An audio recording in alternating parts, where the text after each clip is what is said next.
Bom dia, primeiro ano. Vamos dar continuidade aqui à filosofia.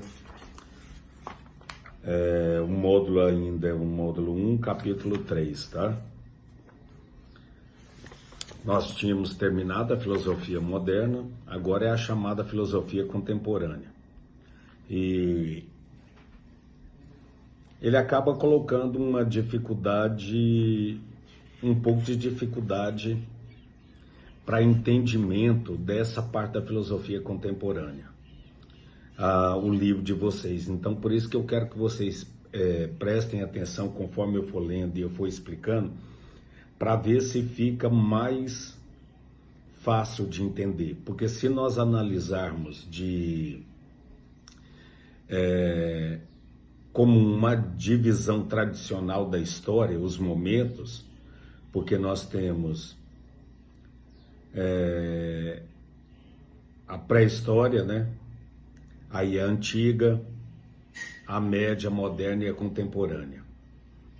Então, a contemporânea, sabendo que da idade média vai do 5 ao 15, a moderna do 15 ao 18, e a do 18 seria até nesse exato momento onde nós estamos. Aqui eles mudam um pouco isso. Olha aqui, ó. Para os historiadores da filosofia, a filosofia contemporânea teve início na segunda metade do século XIX.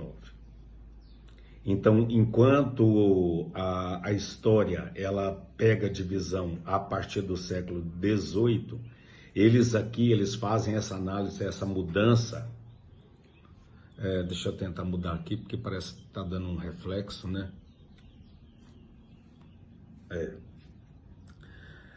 Eles pegam a partir da segunda metade do século XIX. Então tem um tempo aí extenso, né?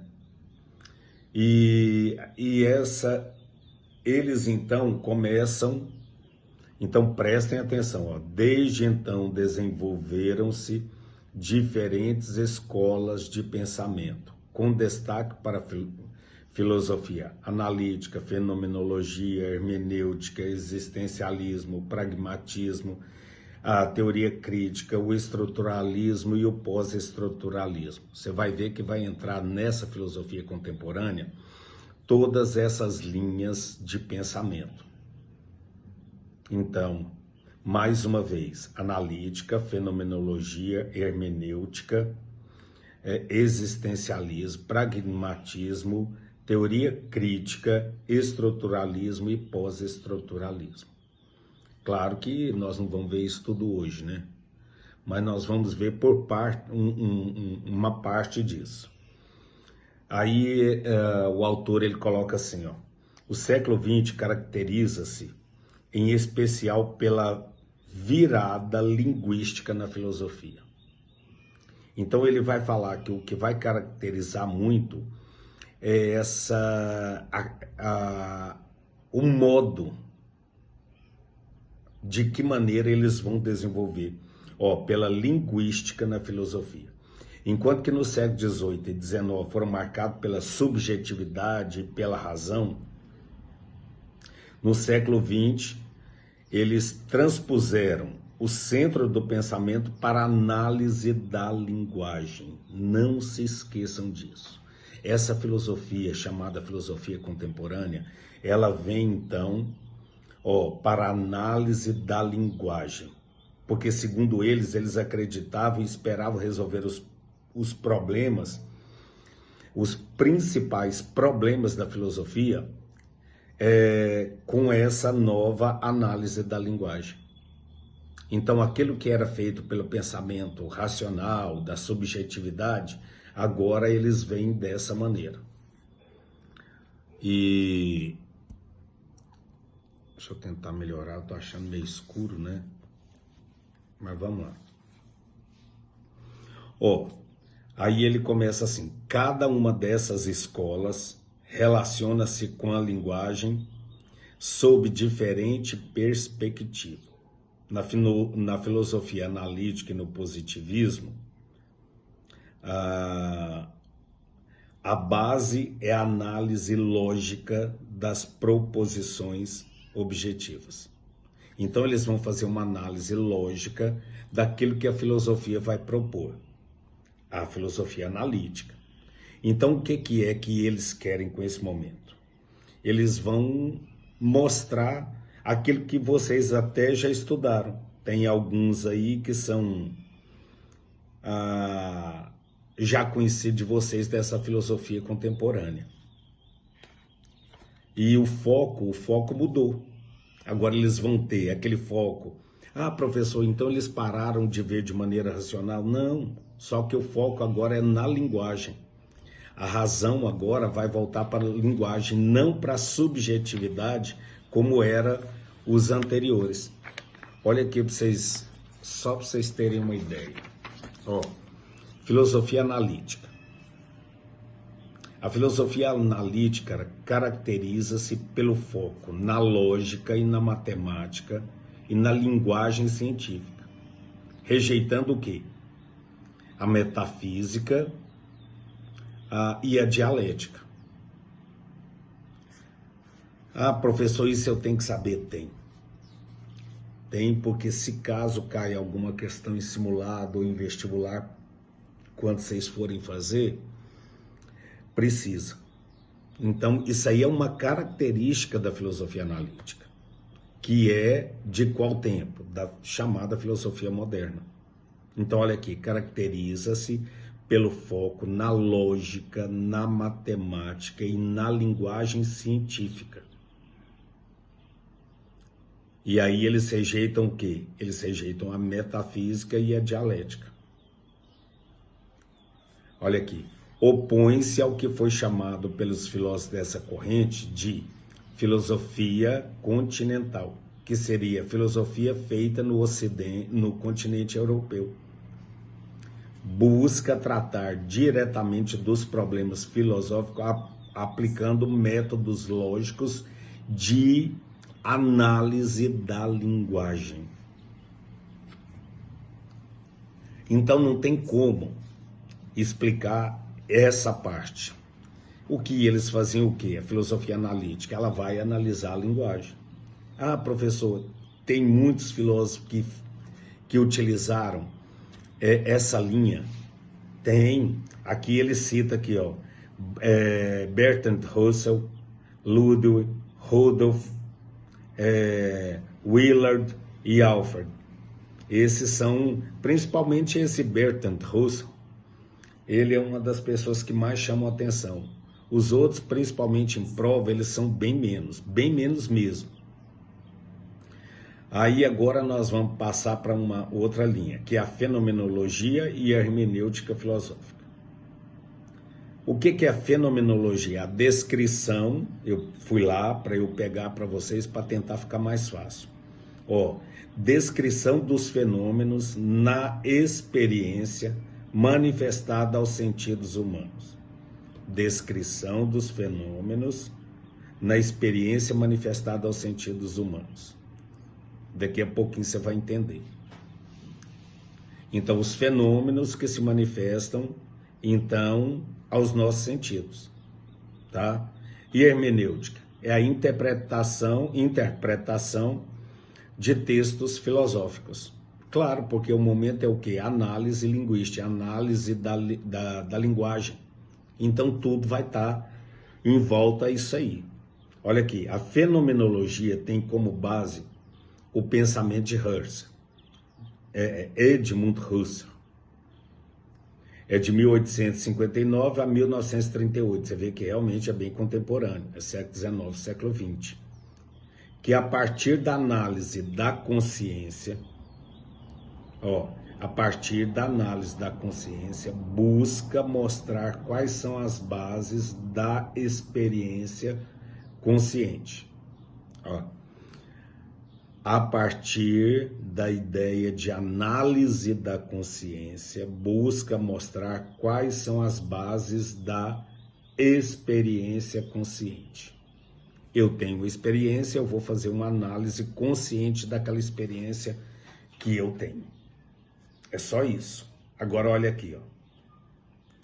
A ideia básica da fenomenologia é tratar da relação entre sujeito e objeto.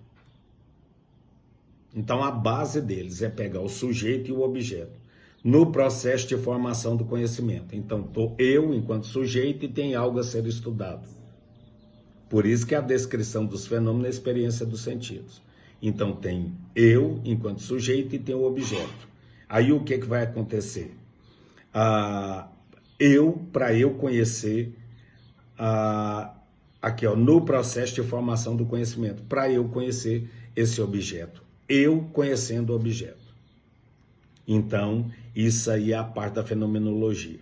Olha aqui, uma ideia fundamental é que toda consciência é consciência de algo. Porque para eu ser consciente de alguma coisa, eu só sei porque existe alguma coisa. Então eu sou consciente de algo.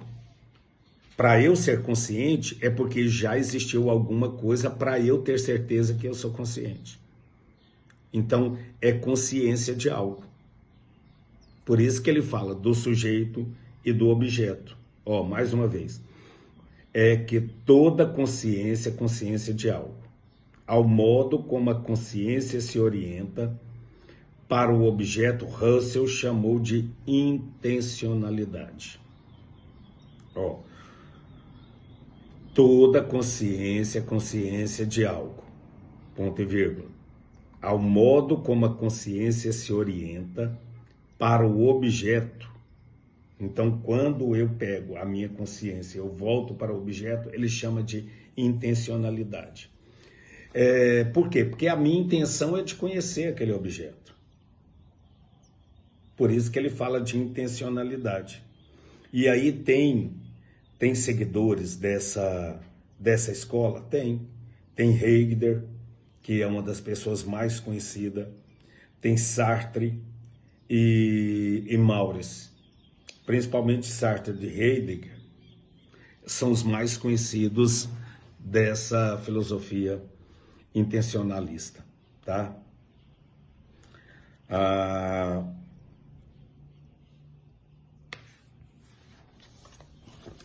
Agora, então, para a gente terminar, olha aqui, a teoria crítica.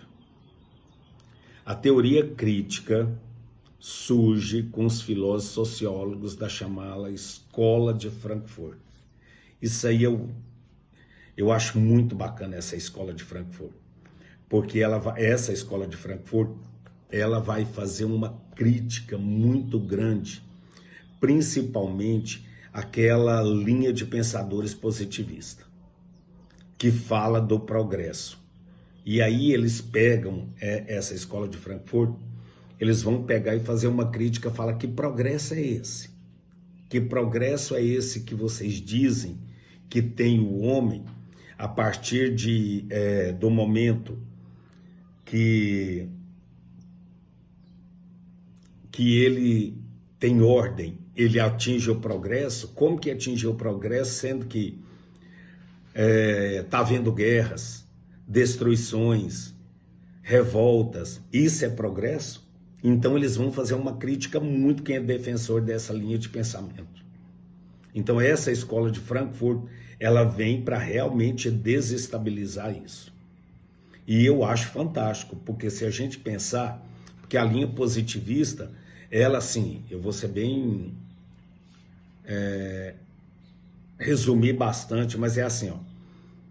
A ordem, por isso que é o lema da nossa bandeira, ordem e progresso. Então, eu tenho que obedecer. Se eu obedecer a uma pessoa que é forte, automaticamente eu vou ter progresso. E aí eles falam, que progresso é esse? Então eles vão criticar. Então a teoria surge com os filósofos e sociólogos da chamada o quê? Escola de Frankfurt. Um dos grupos, essa escola, um grupo de estudos interdisciplinares com viés dialético e marxista. Então, só de eu ter explicado isso aí, a gente já entende que eles são mais assim. Aí tem Marx, Horkheimer, Walter Benjamin, Theodor e Ernest e Herbert. Esses são, tem o fundador, né, que é Marx, e esses outros.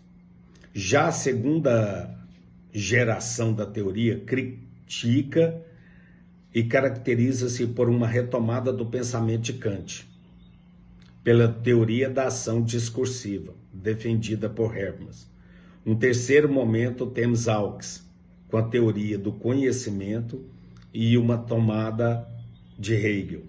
Os principais focos dessa segunda geração aí, da teoria.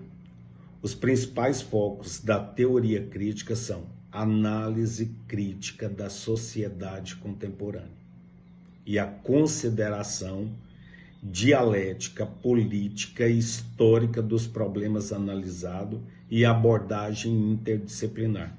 O que a apostila quer falar para vocês? O que ela não vai dizer ainda o que cada um pensa. Ela está falando o que aconteceu dentro desse século chamado, dentro desse momento da filosofia, que é chamado de filosofia contemporânea. E quem aparece e qual é o sentido deles. Ok? E então até a live, tá? Um beijo.